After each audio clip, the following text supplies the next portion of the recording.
Hello everyone, আসসালামু আলাইকুম। আশা করি আপনারা সকলে অনেক বেশি ভালো আছেন।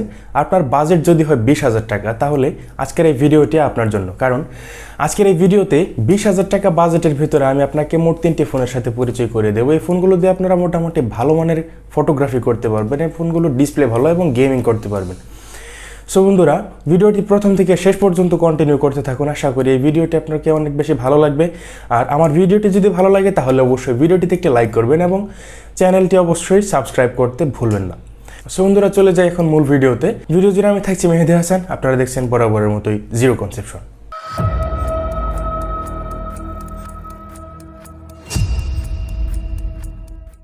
আমাদের লিস্টে 3 নম্বরে যে ফোনটি থাকছে সেই ফোনটির নাম হচ্ছে realme C55। এই ফোনটি নিয়ে কথা বলার আগে প্রথমে এই ফোনটির স্পেসিফিকেশন হিসেবে কি থাকছে তা জেনে নেওয়া যাক। ফোনটির ডিসপ্লেতে থাকছে 6.72 ইঞ্চি IPS LCD full HD plus একটি ডিসপ্লে। এই ডিসপ্লেটিতে ব্যবহার করা হয়েছে 90 হার্টজ হায়ার রিফ্রেশ রেট এবং এই ডিসপ্লেটির পিক্সেল ডেন্সিটি হচ্ছে 392 ppi। ফোনটিতে প্রসেসর হিসাবে থাকছে মিডিয়াটেক হেলিও G99। এই প্রসেসরটির ট্রানজিস্টর সাইজ হচ্ছে 12 ন্যানোমিটার। এই ফোনটিতে মেন ক্যামেরা হিসাবে থাকছে 64 মেগাপিক্সেলের ডুয়েল ক্যামেরা সেটআপ এবং ফ্রন্ট ক্যামেরায় থাকছে 8 মেগাপিক্সেলের একটি ফ্রন্ট ক্যামেরা। র্যাম হিসাবে থাকছে 6GB এবং 8GB। ফোনটি বাংলাদেশ মার্কেটে 2টি ভ্যারিয়েন্টে পেয়ে যাবেন। স্টোরেজ হিসাবে থাকছে 128GB এবং 256GB। এই ফোনটিতে ব্যাটারি হিসাবে থাকছে 5000 mAh একটি ব্যাটারি এবং 33 ওয়াটের একটি ফাস্ট চার্জার।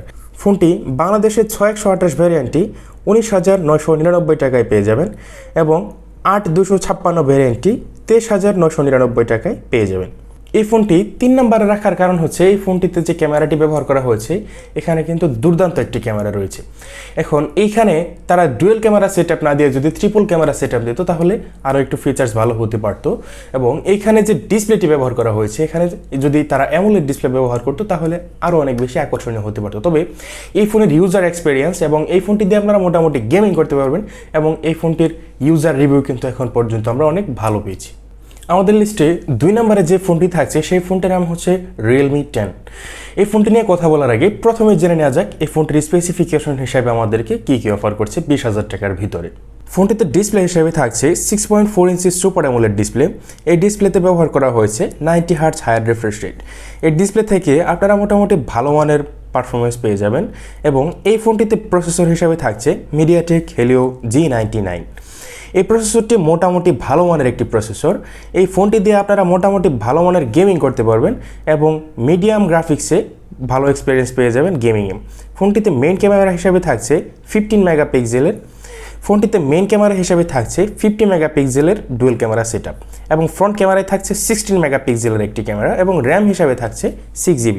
র্যাম টাইপ হচ্ছে LPDDR4X এবং স্টোরেজ হিসাবে থাকছে 128GB এবং স্টোরেজ টাইপ হচ্ছে UFS 2.2। ব্যাটারি হিসাবে থাকছে 5000 mAh একটি ব্যাটারি এবং এই ফোনটির বক্সে আপনারা এই ফোনটিকে ব্যাটারিকে চার্জ করার জন্য পেয়ে যাবেন 33 ওয়াটের একটি ফাস্ট চার্জার। এই ফোনটি বাংলাদেশে আনঅফিশিয়ালি 20 থেকে 21,000 টাকার মধ্যে পেয়ে যাবেন। 20 থেকে 21,000 টাকার ভিতরে আমার মনে হয় আপনার জন্য এই ফোনটি একটি কম্প্যাক্ট প্যাকেজ হতে পারে। তার কারণ এই ফোনটিতে যে ডিসপ্লেটি ব্যবহার করা হয়েছে সুপার অ্যামোলেড ডিসপ্লে, এই ডিসপ্লেটি থেকে অনেক ভালো মানের পারফরমেন্স কিন্তু আপনি পেয়ে যেতে পারেন এবং এই ফোনটিতে যে প্রসেসরটি ব্যবহার করা হয়েছে তা থেকে আপনি ভালো মানের গেমিং কিন্তু করতে পারবেন। আমাদের লিস্টের নাম্বার 1-এ যে ফোনটি থাকছে সেই ফোনটির নাম হচ্ছে poco X5।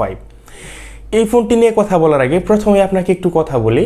আপনারা অনেকেই বলতে পারেন পোকোর ফোন তো ভালো না, পোকোর ফোনের ইউজার রিভিউ কিন্তু ভালো না। তবে এই ফোনটি আমাদের লিস্টে রাখার কারণ হচ্ছে poco X5 ফোনটিতে এখন পর্যন্ত আমরা কোনো ইস্যু পাইনি এবং এই ফোনটির ইউজার এক্সপিরিয়েন্স কিন্তু ভালো, কনফিগারেশন ভালো। এই ফোনটি দিয়ে আপনারা মোটামুটি ভালো মানের গেমিং করতে পারবেন, ফটোগ্রাফি করতে পারবেন এবং ভালো মানের একটি ডিসপ্লে কিন্তু পেয়ে যাবেন।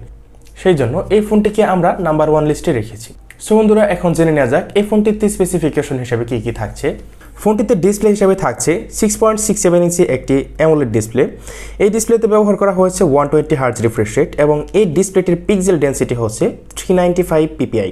ফোনটিতে প্রসেসর হিসাবে থাকছে স্ন্যাপড্রাগন 695 এবং এই প্রসেসরটির ট্রানজিস্টর সাইজ হচ্ছে 6 ন্যানোমিটার।